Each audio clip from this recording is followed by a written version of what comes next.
We will now revisit example 1 in the lesson for the electric potential energy.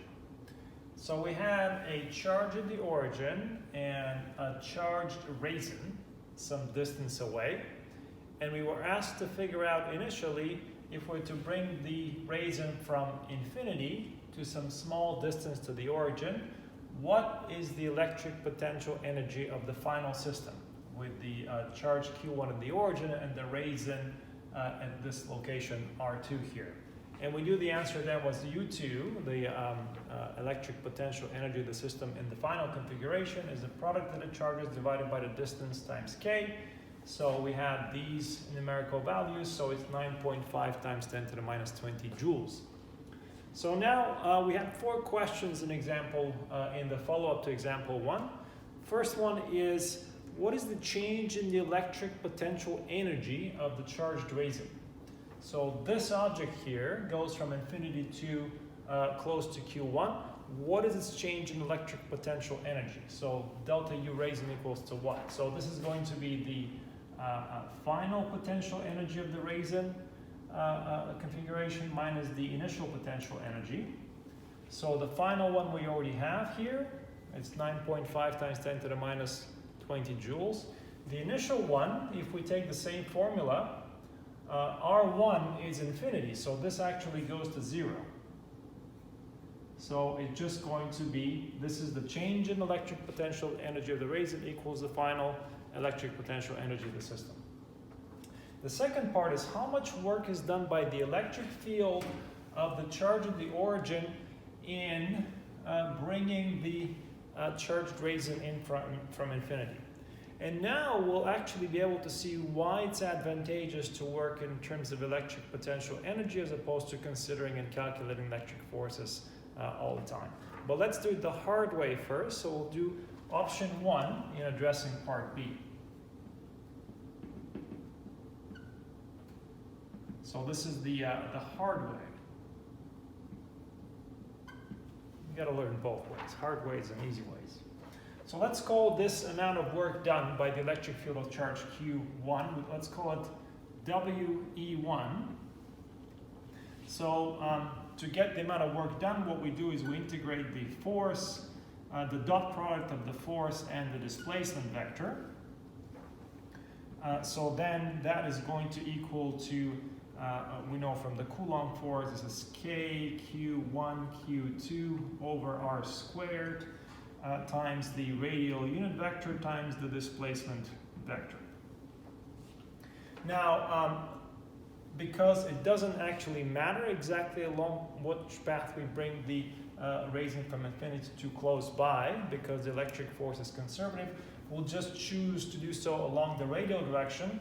So then the dot product of R dot ds is just going to equal to the magnitude of the unit vector, so 1 times ds. So then this will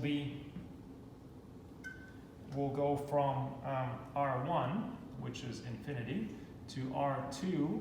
It's going to have K Q1 Q2 over R squared, and now the magnitude of the unit vector is 1 again.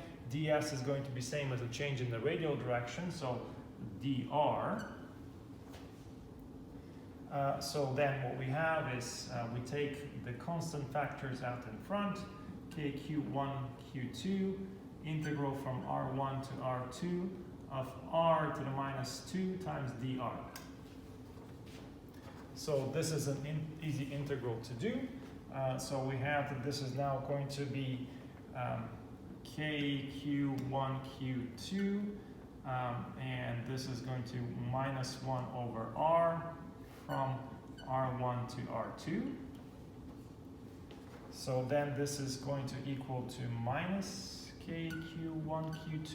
I'm taking this minus sign out front of 1 over R2 minus 1 over R1.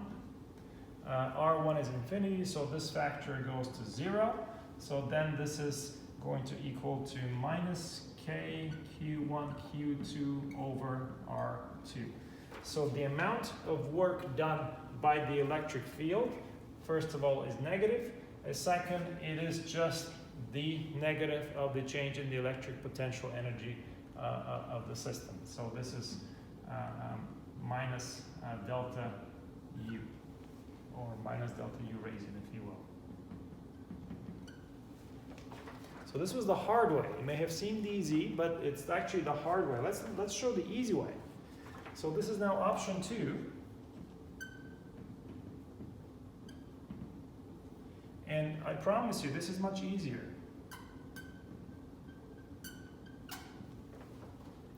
So what we say now, the work done by the electric field of charge Q1 is the negative of the change in the electric potential energy of the charge that we're bringing in from infinity. So it's minus U2 minus U2 minus U1. And we already know what U2 is. We know that U1, so this is minus KQ1 Q2 over R2 minus KQ1 Q2 over R1. We know that this is 0. So then this is just going to be equal to minus KQ1 Q2 over R2 as we expected. So again, minus delta U raising. So this is the advantage of dealing with scalars, the electric potential energy, as opposed to doing dot products of vectors. So now the third question, how much work is done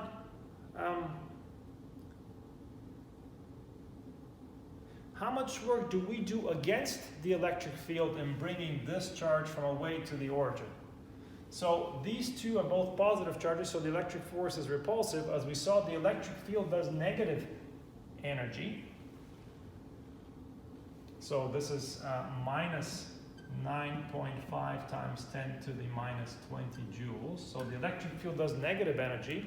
So someone has to put energy into the system to bring this charge closer in, because this is now working against the electric field. So the amount of energy that has to be put in by us to bring the electric charge from infinity to close to R2 is the opposite of the work done by the electric field. So then C, what is the work done by the external force, which is us? Let's call that W P1, P for person. So a person is doing work against the electric field of charge 1. So this is now just going to be equal to the difference in electric potential energy between the final state and the initial state. So this is U2 minus U1. So now we know that U1 is 0, so this is U2. So this now is this number, which is positive, as you see, minus 20 joules. So again, because we are working against the electric force, we're doing positive work to bring the charge from infinity close to the positive charge. The electric field, force wants to push the charges away. So when the two charges are being brought closer together, the motion is against the direction of the electric field vector, so the amount of work done by the electric field is negative. And finally, how much work is done by the electric field of the charged raising? So how much work is done by the electric field of charge Q2 as opposed to by the electric field of charge Q1? And this is part D of the revisited question. So this is now, what is the work done by the electric field of charge Q2? And again, what we have to do here is consider the energy, the electric potential energy in the final state and the electric potential energy in the initial state. So this is going to be a minus U2, the final state, minus U1. These are U's. So again, this is minus KQ1 Q2 over R2. So this is going to be the same as we found here.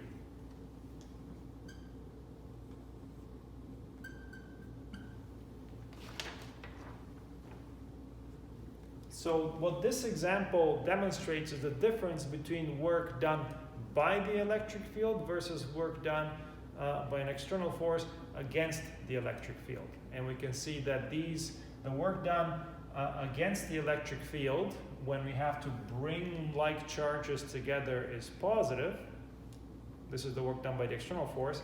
And the electric field is doing negative work because the final configuration, the motion that brings the distant charge to the closer one goes against the direction which the electric field wants to push the charges, so the electric field does negative work.